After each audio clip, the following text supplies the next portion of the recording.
So, as an actor and a writer on this film, how did you approach Scott Lang differently? Well, I kind of think of it in terms of the story as a complete thing, and I go in as a writer thinking not just of my character, but what the entire story is going to be, and how Scott might fit into that story.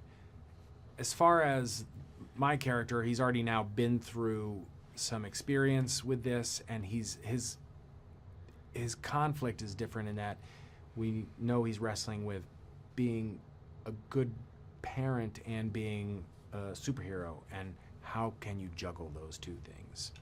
Can Paul Rudd personally relate to Scott Lang? Oh, sure.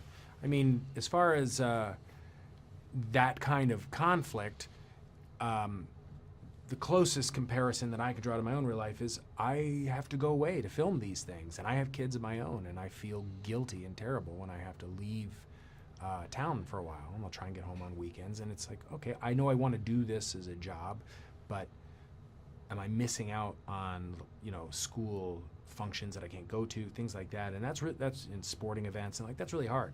Yeah. And what do you think makes Ant-Man stand out amongst the MCU and the other superhero films? Well, I think that Scott Lang is a fairly relatable character in that he has no real innate super abilities. He was chosen for this part to play this Ant-Man role because he is smart and he does know how to use his brain in a certain way, but he's a regular guy, and I think that makes him unique within the MCU. And as far as dealing with some of the threats, there is a certain kind of humor that goes along with it, and his abilities are so specific that it's easy to kind of understand why this might stick out, as opposed to some of the other bigger, stronger, more muscular superheroes.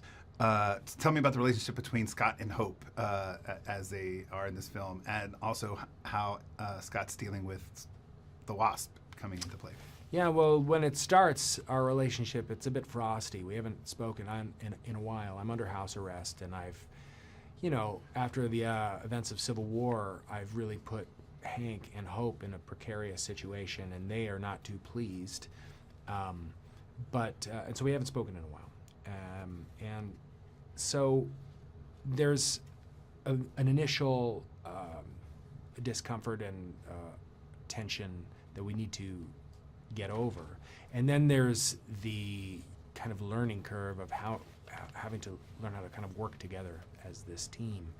And so the relationship evolves, and I also think with Hope, she's doing what she was born to do. So that character has evolved from the first film as well. I think there's a sense of, there's a frustration that's not there anymore, and now it's been replaced with determination and just kind of fierceness.